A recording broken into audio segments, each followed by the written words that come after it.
Eshan Dinali Jane Lochmaya. Chers auditeurs, bonsoir. Donc, comme on nous spécialisait un petit peu plus tôt, une étude de Kantar, donc Kantar Indian Ocean, qui réalise une étude à partir d'un échantillon national de 500 individus âgés de plus de 18 ans, représentatifs pour une région, âge et catégorie, qui fait l'étude donc pour la confiance de Ban Mauricien dans l'institution et dans la classe politique. Donc là, avec nous cet après-midi, nous avons donc la CEO de Kantar, de Joint CEO Indian Ocean Islands chez Kantar.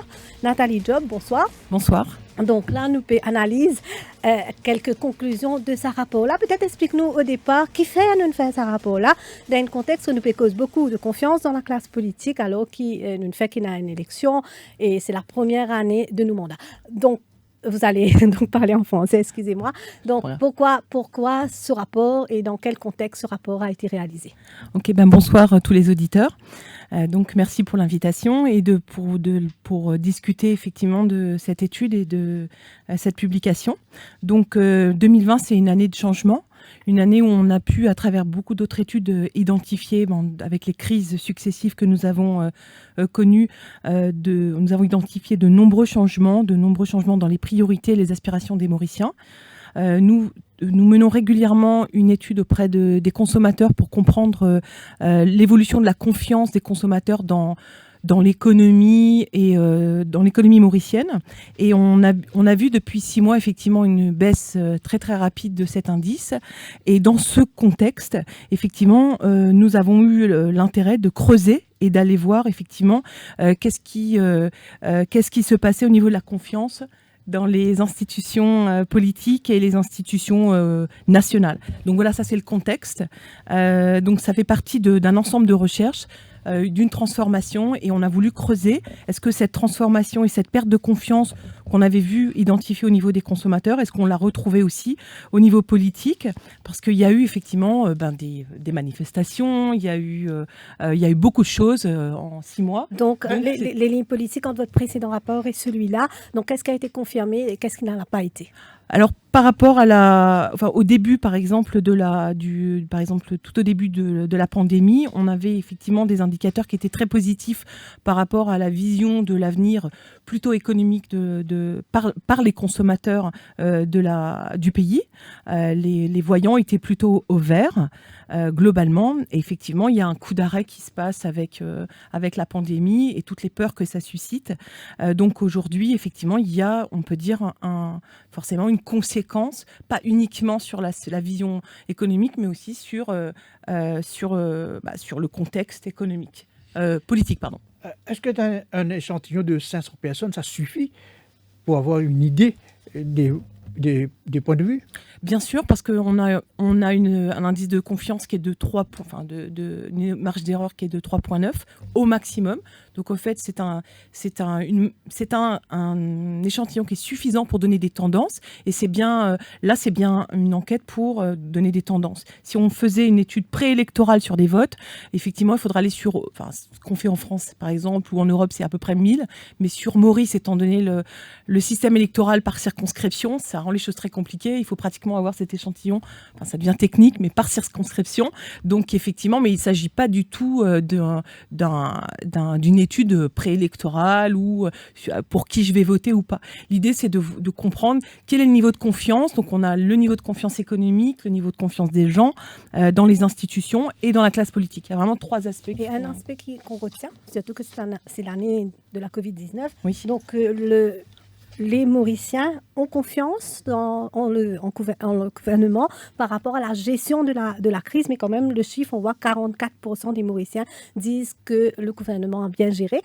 Alors que sur les réseaux sociaux, on ne voit pas cette tendance-là. Il y a beaucoup de critiques par rapport au gouvernement sur toute la gestion du Covid-19. Vous voulez nous expliquer un aspect de cela? Bien sûr. Alors en fait, les chiffres que l'on monte là sur on va dire l'opinion par rapport à la gestion de la crise, c'est donc des chiffres qui datent de début septembre. Donc 3 mois auparavant, c'était un peu plus fort.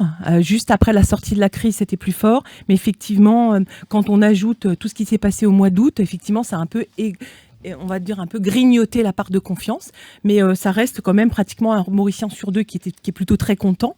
Et d'ailleurs, on avait aussi dans une autre étude posé des questions sur l'ouverture des frontières. Plus de 70% des Mauriciens étaient d'accord avec le fait qu'on garde les frontières fermées jusqu'à au moins décembre, parce que la peur est là. Et finalement, on a confiance dans le gouvernement pour protéger. Maintenant, évidemment, il y a d'autres horizons économiques et politiques, et il y a beaucoup d'autres choses qui sont testées dans cette étude. Jean-Claude Dessac, bonjour. Bonjour. Est-ce que Maurice, si on voulait nous parler, il bien gère Covid, une Covid-free, une réussi contenu ali, mais est-ce que ça surprend nous que seulement 30% du monde qui approuve ça, l'action du gouvernement? Parce qu'il doit un pays surpolitisé.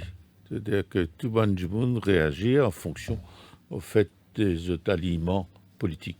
Mais, comme la spécialiste Nathalie vient de dire, il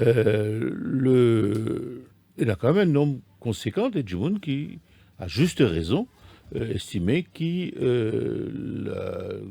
le gouvernement, dans un premier temps, en tout cas, il bien gère l'affaire. Ensuite, il y a les autres problèmes qui viennent ajouter là, problème de l'achat des bons équipements, des médicaments, il troublait un peu la première bonne image et la première bonne réaction, à juste raison des Mauriciens. Mais globalement, ce chiffre-là est inadéquat, satisfait le Premier ministre par les temps qui courent. Et là, justement, mais seulement, je peux dire que quand je peux cause confiance, je très, et ça c'est obvious, qu'ils sont très inquiets par rapport à l'avenir, surtout à court terme, je suis prudent et sélectif dans cette dépense. C'est une crainte tout à fait légitime, Jean-Claude Dessac. Naturellement, c'est partout. S'il fait ça, sans n'importe qui pays du monde, vous pensez nous pour gagner à peu près les mêmes résultats. Hein. Et ça, c'est pas strictement la faute du gouvernement. Hein. Donc, les conséquences de la pandémie, malheureusement, pour avec nous pendant longtemps. Et moi-même crains qui, dans les premiers mois de l'année 2021, les choses seront encore plus difficiles. Si nous répétons ce sondage-là dans 3 mois, nous risquons qu'il y ait un chiffre encore plus alarmant que ce qu'il nous peut trouver maintenant, parce que nous ne pouvons pas encore subir véritablement toutes les conséquences de la pandémie. Parce que ces derniers mois, nous sommes un peu sur une économie sous perfusion, hein, mais tout ça, il y a une limite, il y a un coût, et nous pouvons sentir surtout après un petit peu l'euphorie des fêtes de fin d'année, 13e mois, etc., pour atténuer un petit peu le sentiment de crise. Hein. C'est assez étonnant. D'ailleurs, moi, dans un shopping mall il y a 2 ou 3 jours, ambiance de fête, là, hein, on dirait qu'il y a un problème. Mais si vous par ratio, ça chiffre qui beaucoup % des Mauriciens, 26% des Mauriciens dans le sondage, Kantar, justement, peut dire qu'ils ont pensé que la priorité, c'est la réforme du système économique. Bon, maintenant, qui ça va le terme-là contenir? À chaque fois, on trouve ça, toutes les réformes économiques. Quelle réforme? Dans quel sens? Dans quelle direction? Qu'est-ce qu'il y a à réformer? Au moins, la Mauricien conscient qu'il vise à réformer. Oui, mais enfin, moi, pas connaître qu'ils ne comprennent pas le mot réforme. Par exemple, réformer, tu voulait dire, nous besoin serrer, besoin plus de discipline, besoin de l'austérité, besoin arrêter de dépenses casse-brites, besoin arrêter tout bon projet de prestige. Faudrait pas surtaxe l'entreprise, par exemple, avec le nouveau système de pension. Ça, c'est une réforme, mais on pas sûr qu'il y ait tout le monde.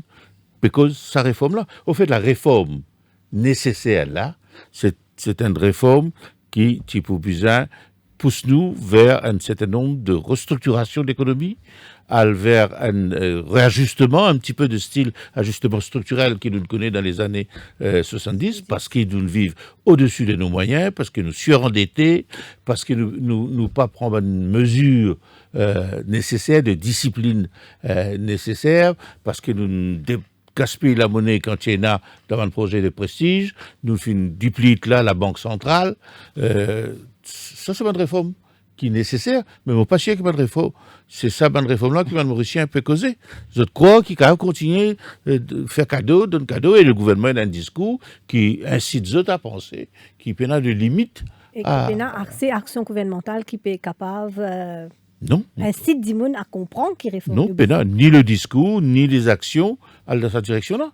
Le gouvernement a un discours qui semble indiquer que tout va pour le mieux. Là, je dis, une séance tape l'estomac peut dérouler, tout le monde est bien content. Élection finie, nous gagnons l'élection. Les Mauriciens, pas du tout conscients de l'ampleur et de la gravité de la situation. Et le gouvernement, pas jouer carte sur table. Tout le but du gouvernement, c'est la poudre aux yeux. C'est de faire croire que la situation est sous contrôle. La situation n'est pas sous contrôle. Mais vous ne pas penser, c'est ça qui dit on peut croire qui est tout correct et qui ne va avoir aucun problème. Parce que là, comme tu peux dire tout à l'heure, c'est qui nous sous perfusion. On a peut croire qui, ok, tout correct. Pas tout du monde, parce qu'il y en a du monde qui commence à souffrir beaucoup. Il y en a des centaines de licenciements. Il y en a du monde qui perd du travail. Il y en a du monde une perte du travail parce qu'ils n'ont pas trop une perte du travail.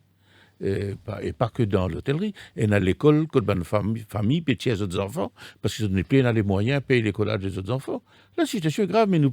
Bon, évidemment, nous pas... Au fait, les médias aussi, il y a peut-être une part de responsabilité. Nous trop dans l'anecdotique, nous trop dans le sensationnalisme, et de ne pas rentrer profondément dans la situation sur le plan social, de ce qui peut passer, de ce qui peut toucher.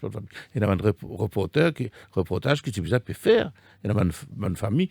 Prenons un couple, par exemple, qui travaille dans la Mauritius, et mari et femme, une perte du travail. Nous imaginez ce que ça veut dire, ça? Vous avez des enfants pour étudier dehors dans l'université. C'est la catastrophe. Et ça lui fanait partout, dans tout l'entourage, de médecins invités dehors. Vous depuis qu'à payer un chauffeur, depuis qu'à payer l'écolage des enfants, vous avez des autres enfants qui sont besoin de retourner. Mais il y a des drames. Vous pensez qu'ils s'appellent tous actuellement plus la classe moyenne? Mais naturellement. Et moi espérer qu'ils n'aient pas tous l'offshore et qu'ils nous réussissent effectivement sortir dans cette liste noire-là.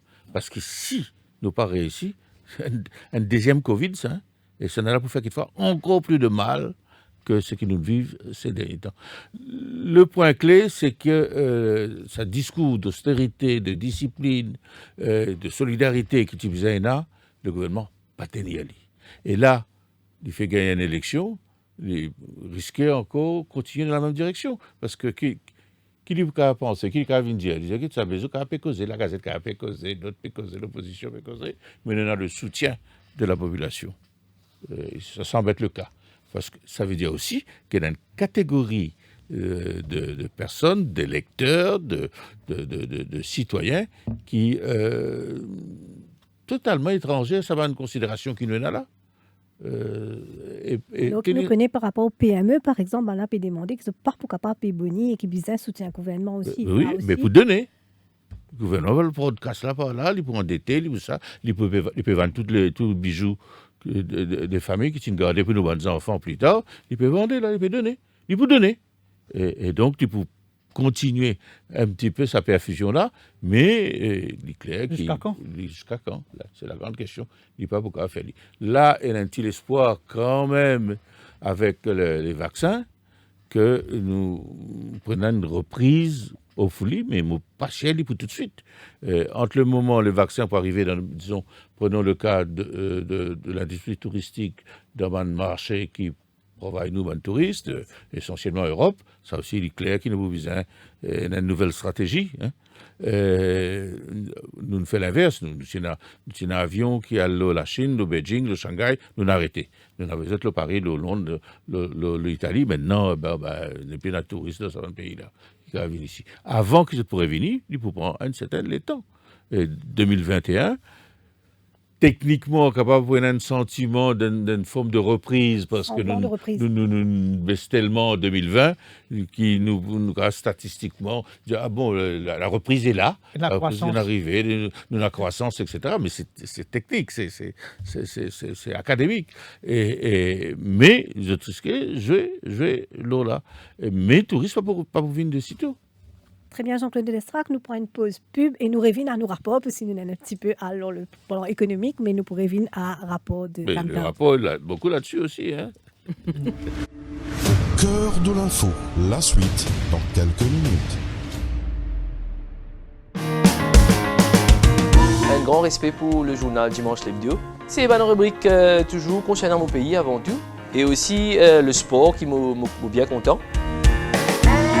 C'est un journal familial, je dirais rubrique de mode, rubrique de beauté et aussi rubrique de people. Continuer à informer, éduquer et surtout entertain. Enfin, on pense que l'hebdo, comme ces autres journaux que nous lisons, sont des journaux sérieux et donnent des informations que nous sommes contents de lire et d'apprécier, ou aussi parfois de critiquer.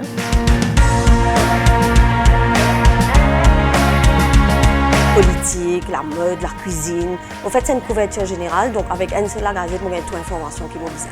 Je m'appelle tout le monde camarade, toute la famille, mon fils, c'est tout acheté parce que ça dimanche, moi pour dans le journal. Les faits divers, la mode surtout, et aussi, bien sûr, un affaire qui ne va pas rater, c'est le sport. Tous les ingrédients sont présents pour inciter toutes les composantes de la famille à la lecture. Le dimanche l'hebdo, le must du dimanche.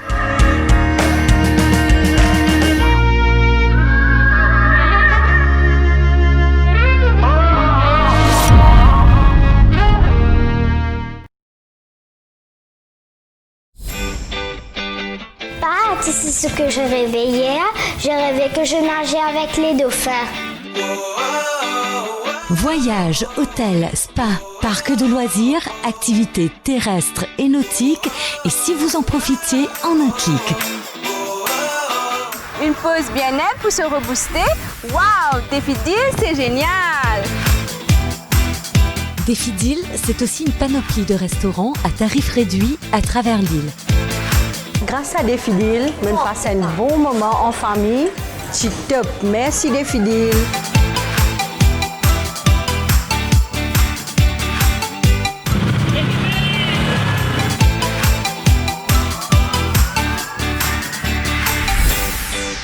Ça y est, que les aventures avec Défidil. Les meilleures offres sont sur le www.defidil.mu. Réservé ou bousséaillé.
Radio Plus, au cœur de l'info, la suite. On discute aujourd'hui avec Jean-Claude Delestrac, observateur politique, et Nathalie Job, CEO Indian Ocean de chez Qatar, par rapport à une étude qui ne fait que sortir par rapport sur la confiance des Mauriciens dans l'institution et la classe politique. Justement, Nathalie Job, vous êtes capable, auriez-vous pu nous donner un résumé, un condensé de ce rapport par rapport aux aspects politiques? Donc, on a vu qu'un sondé sur deux n'a d'affinité avec aucun parti politique, et encore que les partis politiques jouissent plutôt d'une mauvaise opinion. Ok, donc bonjour à tout le monde, rebonjour. Donc effectivement, l'objectif était de comprendre le niveau de confiance et puis la proximité en fait des sondés avec différents groupes, différents partis. Effectivement, les éléments clés qui ressortent, c'est que en termes de proximité, il y a plus de la moitié des Mauriciens qui ne se sentent pas proches quand on leur pose la question de qui vous vous sentez proche, et on leur propose la liste des partis traditionnels. En fait, ils choisissent aucun. C'est-à-dire qu'ils ne se sentent proches de aucun de ces partis. Et après, effectivement, on voit des choix qui vont sur d'autres partis. On voit des chiffres qui sont un petit peu différents, mais globalement, statistiquement parlant, c'est pas toujours facile de séparer, de dire qu'un fait mieux que l'autre. Le chiffre important, c'est ça, c'est qu'il y a cette proximité qui a priori n'est pas forte. Globalement, on a effectivement posé d'autres questions sur comment vous voyez en fait les hommes politiques. Globalement, il y a l'impression que les hommes politiques travaillent en priorité. C'est 70% quasiment des Mauriciens qui pensent que les hommes et les femmes politiques agissent principalement dans leurs intérêts. Pour ça, il n'y a pas d'ambiguïté. Donc c'est quand même des résultats qui sont finalement qu'on peut retrouver un peu partout peut-être dans le monde, mais qui donnent à réfléchir sur l'image, en tout cas la perception qu'on peut avoir des dirigeants politiques, tout en sachant un élément important qui ressent de cette étude, c'est qu'en même temps les Mauriciens pensent que pour faire bouger les choses, pour faire des réformes, pour que les choses avancent à l'île Maurice, que ce sont les dirigeants politiques qui ont le plus d'influence, suivis par les journalistes. Donc quand même, vous avez aussi une bonne part d'influence, mais les dirigeants politiques. Donc ces deux chiffres nous montrent que, finalement une certaine frustration. Finalement, on pense que en priorité, si on veut que des choses bougent à l'île Maurice, il va falloir qu'on compte sur les dirigeants politiques. Et en même temps, on pense que ces dirigeants politiques n'ont pas l'intérêt pour l'intérêt des Mauriciens à cœur uniquement, mais plutôt en priorité leur intérêt. Donc ça crée effectivement une dissonance, on va dire, entre ce que je voudrais avoir et finalement, et ça peut créer de la frustration. Dr. de Lestar peut expliquer cette confusion, cette contradiction. Les hommes politiques sont influents. Les gens pensent que les gens politiques sont influents, mais en même temps ne croient pas... À 26% seulement. C'est le pouvoir. Les Mauriciens se rendent bien compte que nos hommes politiques ont énormément de pouvoir. Et en tout cas, nos dirigeants politiques, les dirigeants du gouvernement, ils ont tous les pouvoirs. Dans notre système, notre Premier ministre, il est Premier ministre, il est président de la République, et ces jours-ci, il est leader de l'opposition à la fois, aidé par son speaker à l'Assemblée nationale. Il a tous les pouvoirs, il décide de tout, lui et son clan. Ok, il ne faut pas se faire d'illusions, et les Mauriciens ne sont pas dupes. Alors, ils sont critiques, c'est ce qu'on voit, ils sont critiques de ce pouvoir. Ils disent donc au fait, les hommes politiques et les dirigeants politiques, les dirigeants du gouvernement ont trop de pouvoir, contrôlent leur vie, en quelque sorte, mal. C'est pour ça que, par ailleurs, je dis j'ai envie de réforme, sans préciser trop la nature des réformes qu'ils souhaitaient, qu'ils pensaient nécessaires. Alors, à la fois, je dis ça, mais bon, ne faites pas, peut poser un sondage, mais ne faites pas ça par une élection. Il y a un sondage grandeur nature dans la moitié du pays. Et au fait, il n'est pas en contradiction avec les chiffres qu'on a ici. Et nous trouvons que le MSM, le gouvernement, conserve grosso modo le soutien qu'il y en a. Il y a un soutien énorme dans le pays, mais il y en a un soutien suffisant, tel qu'il est configuré par rapport à des circonscriptions, pour qui, dans nos systèmes électoraux, il constitue une majorité. Et au fait, il y en a une politique, clairement de mon point de vue, qui vise, pour l'essentiel, à conforter sa majorité. Et la partie de la population qui critique de son action, nous devons considérer que le gouvernement a décidé qu'il n'est pas pour prendre compte. Ce qui horripile un certain nombre de Mauriciens par rapport à la bonne gouvernance, le népotisme, la corruption, le clanisme du gouvernement, la médiocrité de nos institutions, et il y a une partie de la population qui s'en fout royalement. Et le gouvernement le sait. Et donc, c'est pour ça qu'il développe une stratégie. Les autres causer, les autres marcher, les autres faire tam-tam, laisse la gazette, faire tapage comme il y a envie. À vrai dire, nous consolide nos bases. Il n'y a pas d'une stratégie d'élargissement de sa base. Il n'y a pas d'une stratégie de séduction de l'ensemble de l'électorat. Il est concentré Là, comme ça, c'est dit la le Premier strat- ministre, nous disons. Ça, c'est la stratégie du gouvernement. Mais par exemple, ce sondage-là, il pas une partie des Dimon, il y a quand même un échantillon assez vaste. Que là, il dit que parmi ceux qui se sentent proches d'un parti politique, le mouvement socialiste militant arrive en première position avec 14%, le MMM en 11%. Quelle est la question? Ça, c'est proximité. Ça, c'est proximité. Alors, ça, c'est la par rapport à la proximité. Et juste sur ce point, en fait, effectivement, dans le rapport, c'est peut-être pas imprimé comme ça, mais en fait, la marge d'erreur fait que l'intervalle de confiance fait que, en fait, entre les 11 et 14, en fait, ils sont clairement à ex aequo. Et ça, c'est la proximité.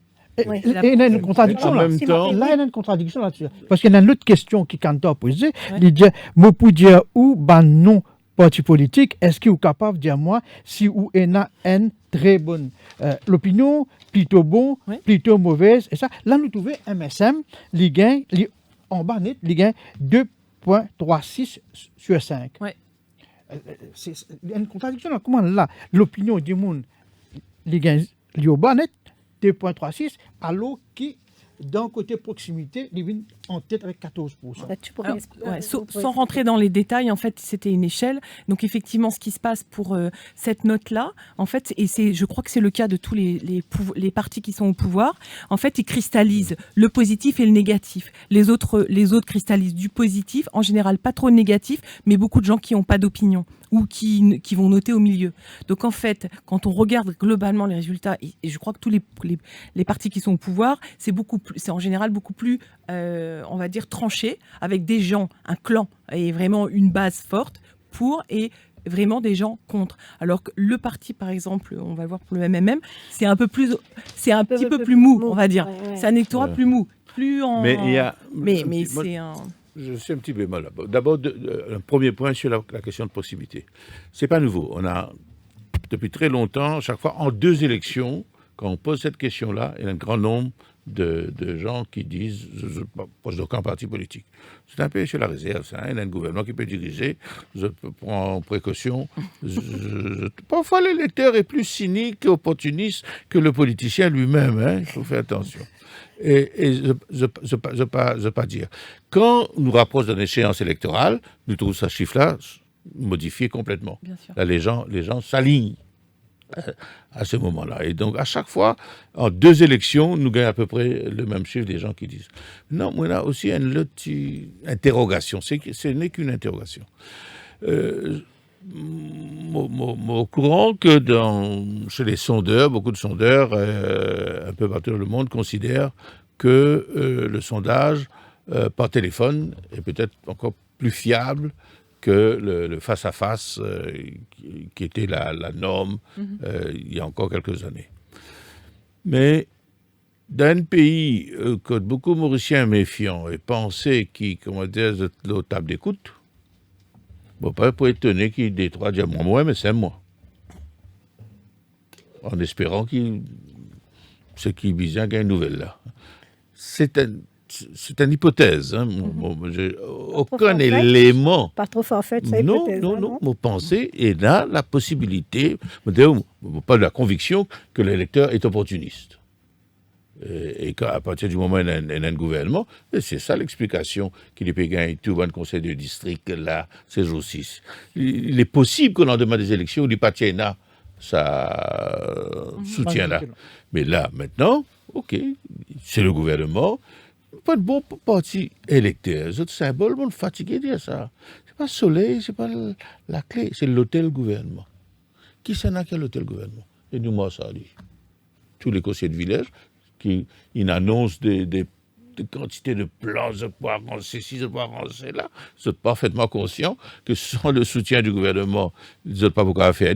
Et donc, ils se rapprochent avec le gouvernement dans l'espoir qu'ils réalisent les bonnes promesses qu'ils ont fait. Les électeurs, ils promettent tout saut, ils promettent la lumière, ils promettent la riz, ils promettent piscine, ils promettent l'hôpital, il y en a qui promettent jobs, tout. Comment ils peuvent faire ça? Mais c'est pas de nous qui, normalement, dans mon élection village, mon politique mainstream par proposition.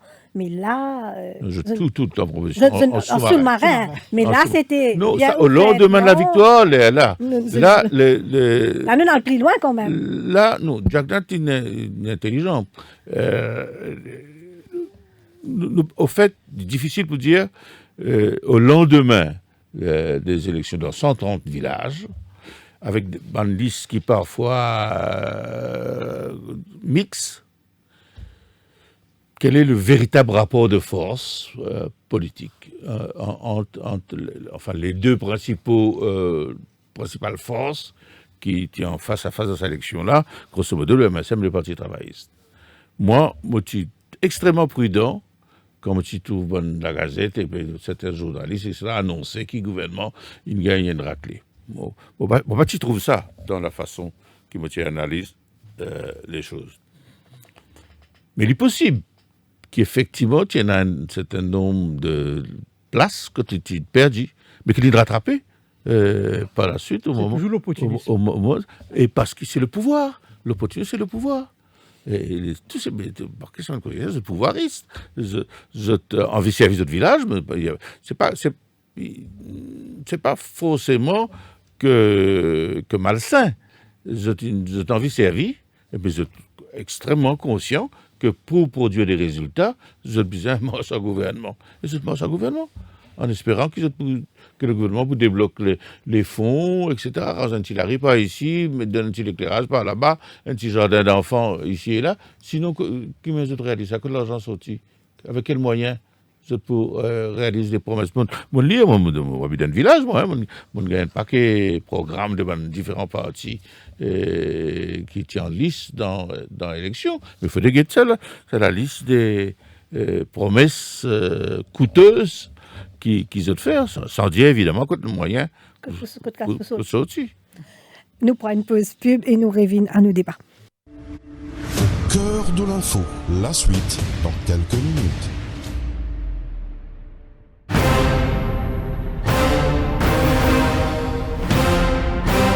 On vous dit tout depuis 22 ans. Le Défi Plus, le fleuron du Défi Média Group. L'incontournable journal du samedi. Au menu chaque semaine, enquêtes exclusives, révélations, controverses et scandales. Le Défi Plus, c'est aussi l'actualité vue par nos caricaturistes.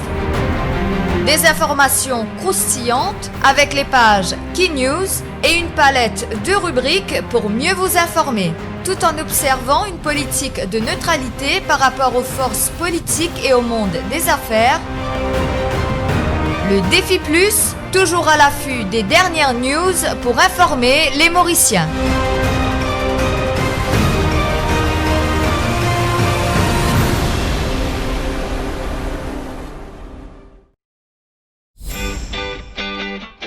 Tu sais ce que je rêvais hier? Je rêvais que je nageais avec les dauphins. Voyages, hôtels, spa, parcs de loisirs, activités terrestres et nautiques, et si vous en profitiez en un clic. Une pause bien-être pour se rebooster. Waouh, Défi Deal, c'est génial! Défi Deal, c'est aussi une panoplie de restaurants à tarifs réduits à travers l'île. Grâce à Défi Deal, on passe un bon moment en famille. C'est top. Merci Défi Deal.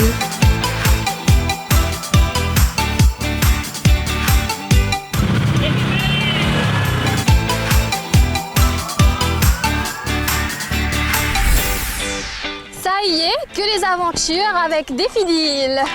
Les meilleures offres sont sur le www.defideal.mu. Réservé ou bousséaillé.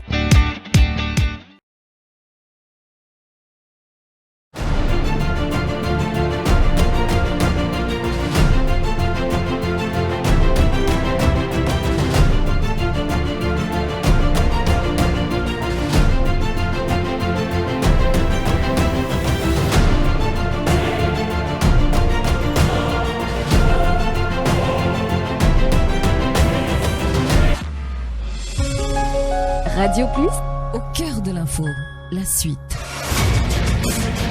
Donc, je discute avec Nathalie Job, donc CEO de Kantar, et Jean-Claude Delestrac, observateur politique, d'une étude qu'il fait par rapport sur la confiance des Mauriciens dans l'institution et la classe politique. Jean-Claude Delestrac nous trouvait une autre partie de sa étude-là, vient dire qui nous tout le temps fait cause relève, mais là, nous peut dire que Shakil Mohamed, Orvin Boulel, et juste un petit peu Johanna Béranger, qui peut un petit peu figure qui pourra pas jouer un rôle plus important à l'avenir. Donc, dans la liste qui nous trouvait, c'est les mêmes. C'est Jagannath, Duval, Béranger, Ramgoolam, etc. Donc, est-ce que pour eux, ça n'a pas étonné nous, mais ça n'a pas fait vous penser que l'avenir est quelque peu, pour la relève, est quelque peu, du monde pas peut croire dans les autres, pas peut redonner sens à les autres. Pour finir par quoi, il y a la biologie aussi. Hein. Et dans la schizotété, dans la prochaine élection, on ne peut pas croire qu'ils nous retrouvent la même liste. Hein. Mais la relève tarde à être acceptée d'abord par les dirigeants des partis, dont certains, plus que d'autres, s'accrochent comme un bouclier pour se protéger, pour s'auto-protéger. Mais bon, nous, à 4 ans des élections, tout ça, ça va évoluer. Hein. Dans un an, nous gagnons notre liste. Peut-être dans un an un peu trop.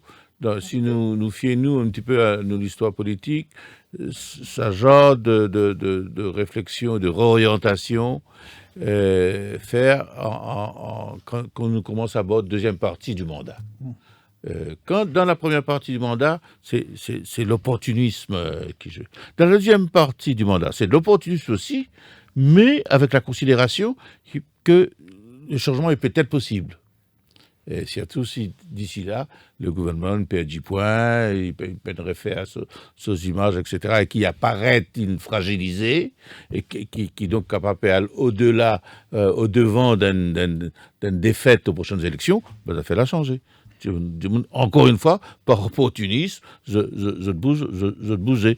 Et là, tout ça pour changer, pour avoir une nouveau figure qui, forcément, pour émerger.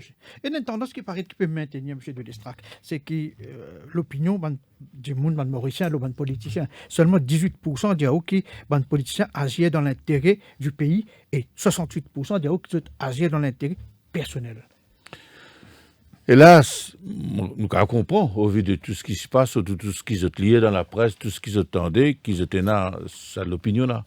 Mais vous trouvez qu'il est exagéré. Exagéré? Oui. Il y a beaucoup de politiciens qui travaillent dans l'intérêt public. Il y a quelques politiciens véreux. Moi, il y a une longue carrière en politique. On ne trouve plus beaucoup de politiciens honnêtes, qui ont des convictions, qui savent faire les autres pays avancer, que de corrompus et de malhonnêtes. Seulement, malheureusement, ben corrompu, ben malhonnête, ben je te fais les titres des journaux, ben un politicien qui veut faire ce travail honnêtement, humblement, modestement, ou pas l'interroger autres. Ou interroge ban qui a acheté la case, ou interroge ban qui a une accusation de corruption, mais dans l'ombre, il y a des dizaines de politiciens, y compris par exemple au niveau des bancs de conseils de village, etc. De temps en temps, nous t'en disons, il y a un scandale dans le conseil de district. Sans doute. Mais quoi? C'est un djimoun, deux djimouns, trois djimouns. Mais à côté de ça, il y a un paquet de politiciens, conseillers municipaux, conseillers de village, qui sont des djimouns tout simplement honnêtes, qui ont envie d'aider d'autres pays, et qui peuvent faire. Malheureusement, le fait... Mon rappel, c'était un propos de l'ancien Premier ministre. Bon, on raconte juste une petite anecdote, pas que je me déjà raconte ça dans le livre là. Le Sassiou Sagar Ramgoolam, qui me connais bien en parlant de ça, au temps de Sassiou Sagar Ramgoolam, moi j'étais un journaliste à un moment de position dans un journal d'opposition, les militants violemment hostiles au gouvernement, mais jamais permettent nous moi des hauts dans aucune conférence de presse. Hein. Et ça, me trouve ça inacceptable, me trouve des affaires inacceptables. Un Premier ministre capable refuse l'accès à un journal, même si c'était un journal d'opposition, c'est ce droit, et qui a accès à cette information-là. Et deuxièmement, qui me trouve tout aussi acceptable, c'est le manque de solidarité des bonnes journalistes. Dans mauvais temps, si le Premier ministre fait ça avec un journaliste, tout le monde ne pouvait pas y aller. Mais ce temps-là, apparemment, est révolu. Mais il se déroule comme ça. Mais pour revenir à bonhomme Ramgoolam, on rappelle une discussion un jour à la municipalité de Port-Louis, il y a une réception quelconque, il dit, mais cause avec moi, il dit, même souhaité qu'un jour, moi, je vienne d'abord travailler. Vous avez dit, non, ça, jamais, il y a trop beaucoup corrompu. Je me rappelle, c'était dans le sillage de l'affaire Déby Badri. Et sa réponse, excusez-moi, tu connais, mais fais attention. Dans un panier poisson, s'il y a un poisson pourri, l'odeur fan partout. Mais il y a juste un poisson pourri. Pas dire que tout poisson pourri. Mais c'est vrai que l'odeur là faux et on a l'impression que tout poisson pourri. Mais tout poisson pas pourri. Qui ramène nous à un autre aspect, c'est le mauvais fonctionnement de la démocratie. Quand le Mauricien dit penser que le système démocratique fonctionne plutôt mal à Maurice et qu'ils ont l'impression qu'ils ont l'idée pas représentée. Ça, quand même. Mais là aussi, qu'ils ont le dire par ça, hein, parce que bon, il y en a plusieurs tentatives dans le passé de certaines réformes. Allons dire, même dans les élections de 2019. Il y a des projets de réforme, par exemple, avec un certain rééquilibrage entre les pouvoirs du président et les pouvoirs du Premier ministre. Mais les Mauriciens peuvent accepter ça du tout.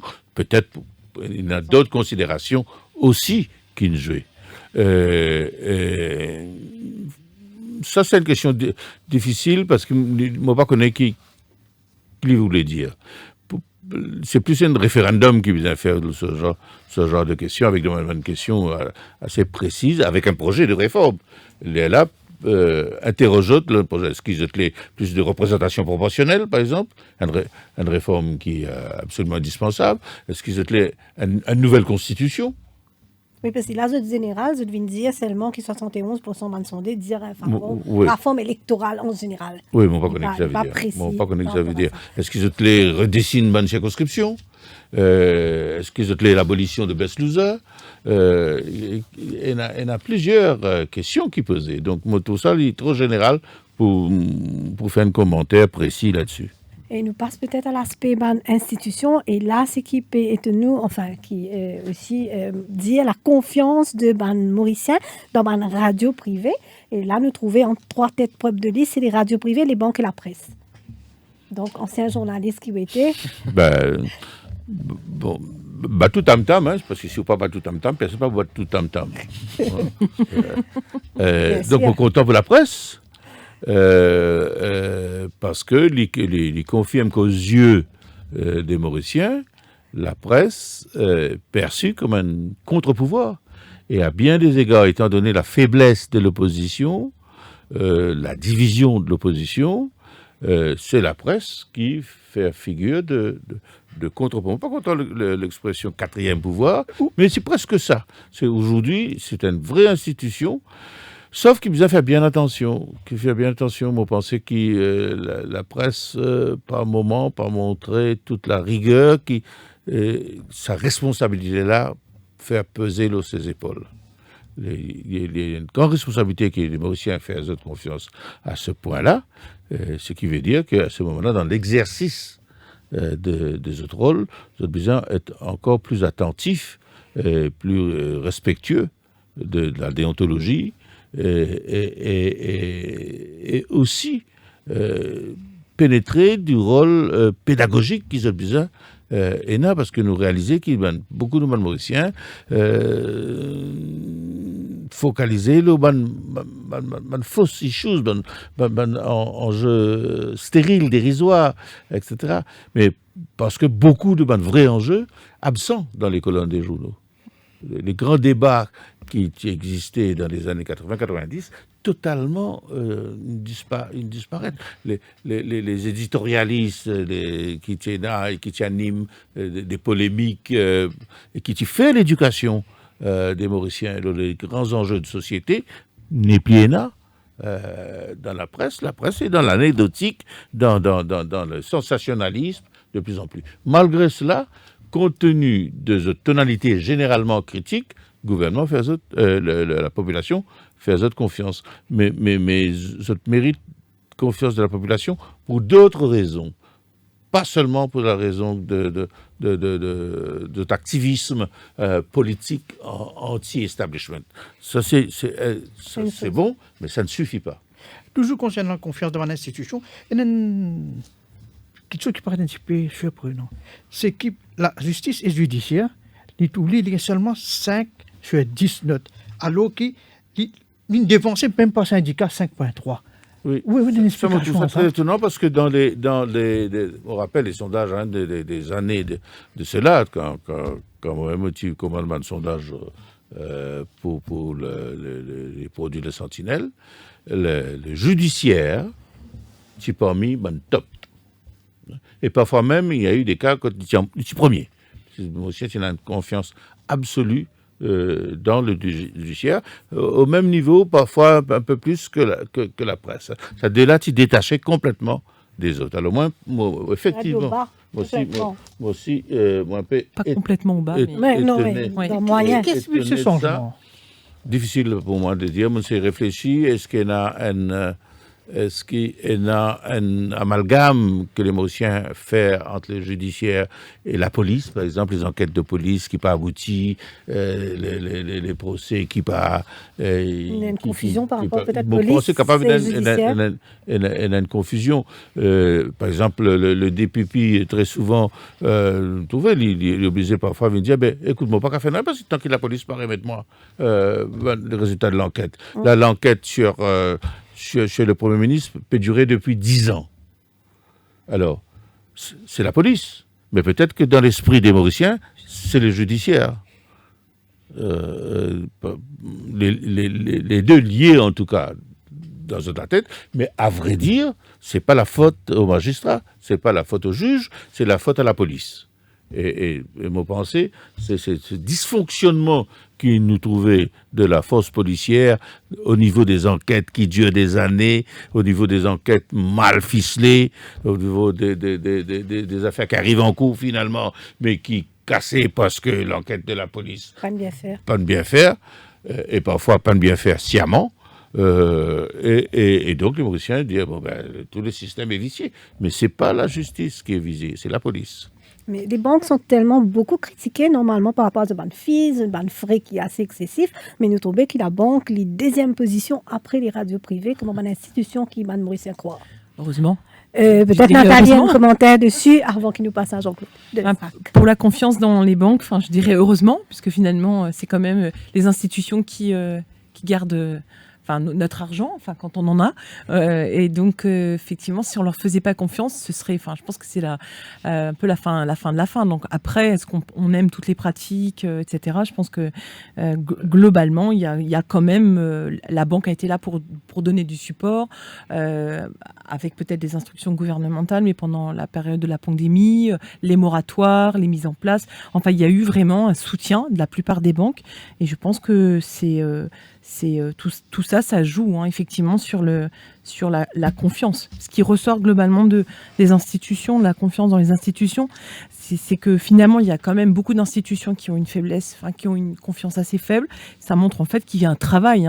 Toute cette étude montre que finalement, il y a une confiance à rebâtir globalement entre les parties, envers les institutions.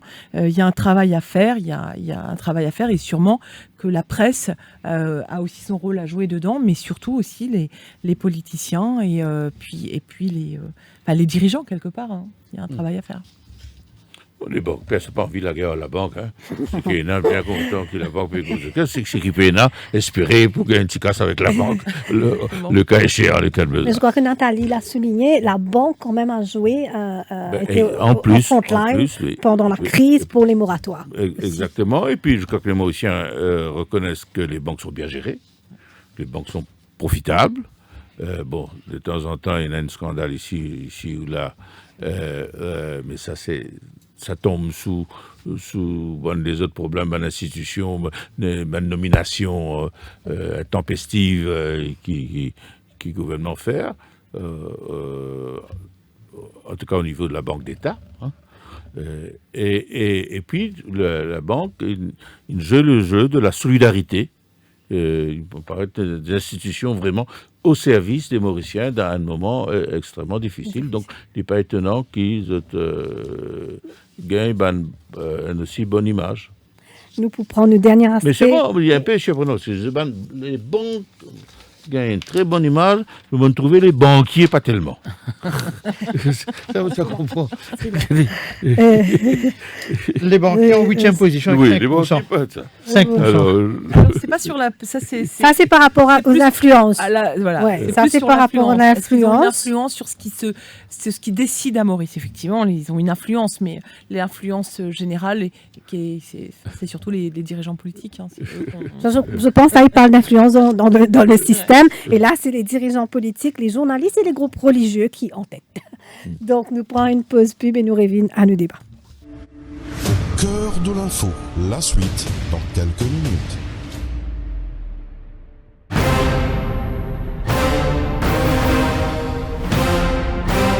On vous dit tout depuis 22 ans. Le Défi Plus, le fleuron du Défi Média Group. L'incontournable journal du samedi.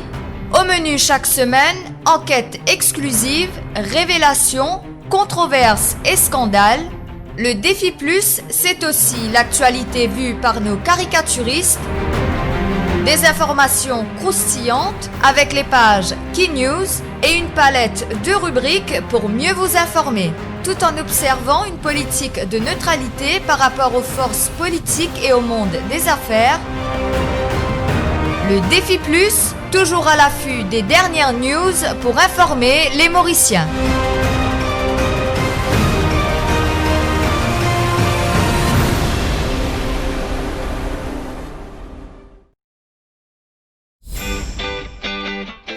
Tu sais ce que je rêvais hier? Je rêvais que je nageais avec les dauphins. Voyages, hôtels, spa, parcs de loisirs, activités terrestres et nautiques, et si vous en profitiez en un clic. Une pause bien-être pour se rebooster. Waouh, Défi Deal, c'est génial! Défi Deal, c'est aussi une panoplie de restaurants à tarifs réduits à travers l'île. Grâce à Défi Deal, on passe un bon moment en famille. C'est top. Merci Défi Deal.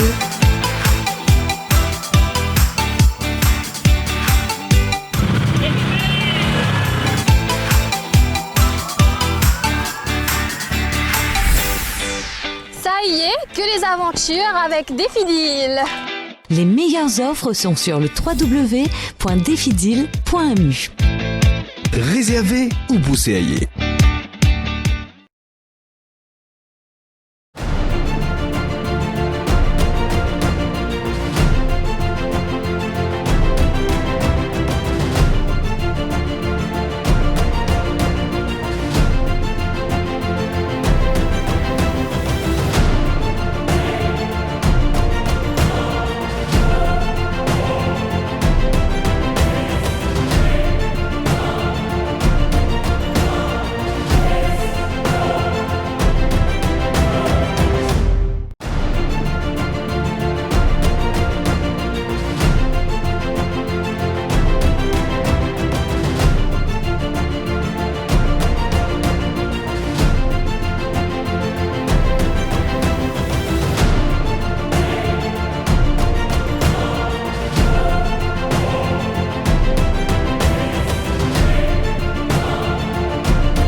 Radio Plus, au cœur de l'info, la suite.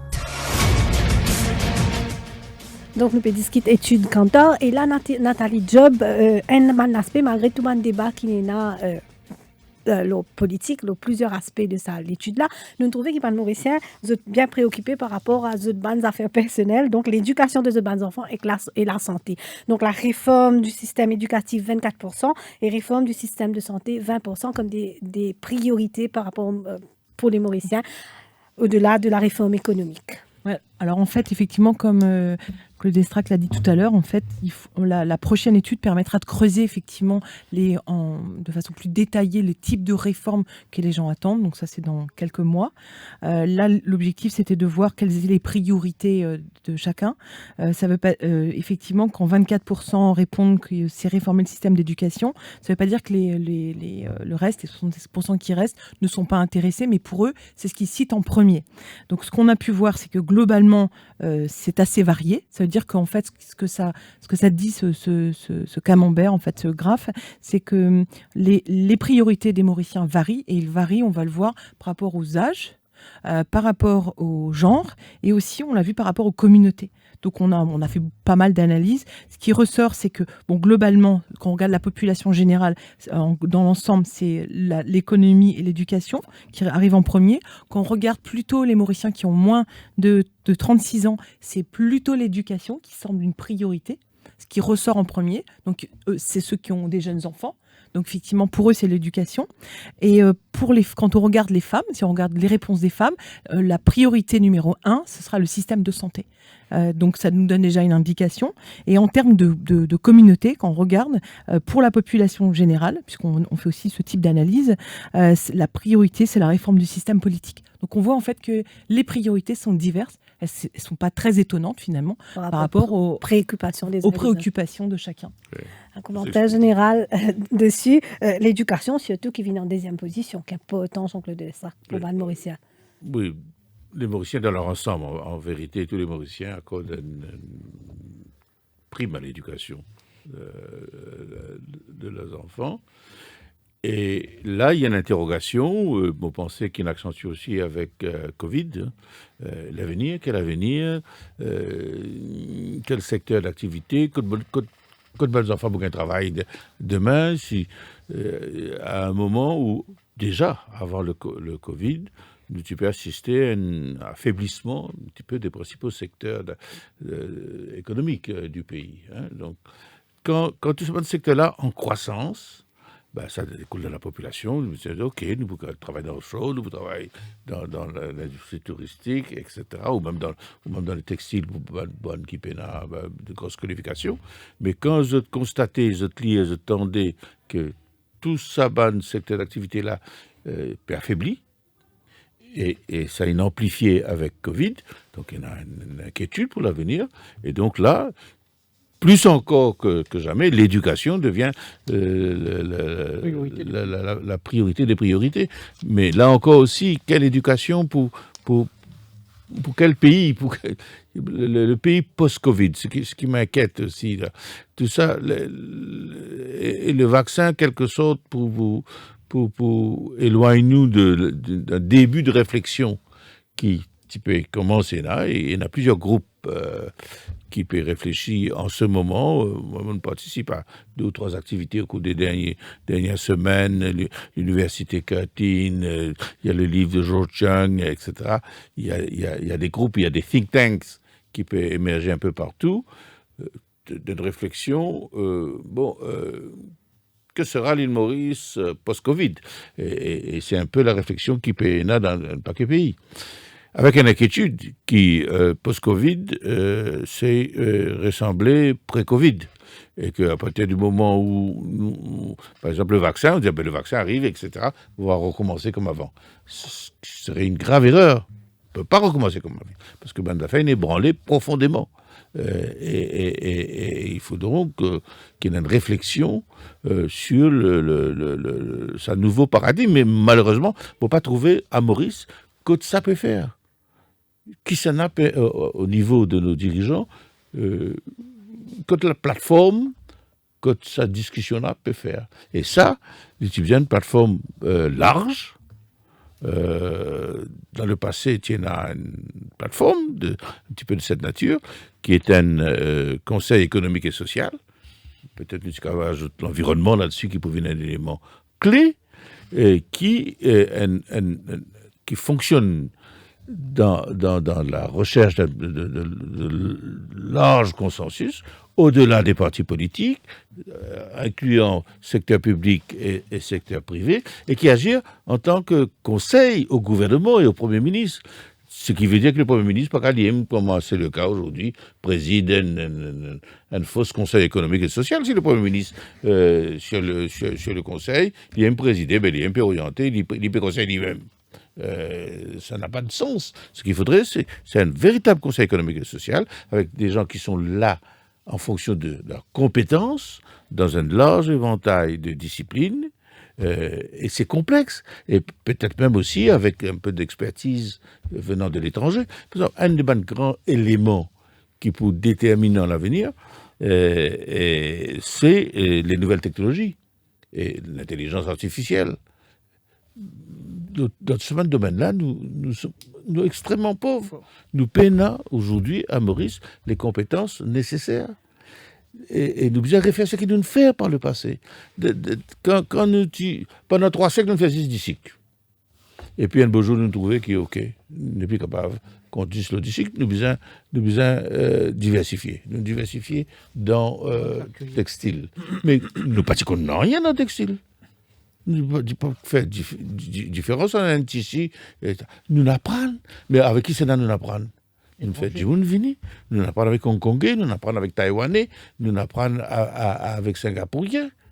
Quand nous faisons tourisme, pendant des années, nous tenons juste un groupe touristique. Mais le véritable développement touristique qu'il fait à Maurice, quand nous ouvrons la porte à Southampton, Sol Kesner et les autres, apportent nous une expertise. Nous créons une incitation, Hotel Management Certificate par exemple, qui incite un étranger vini.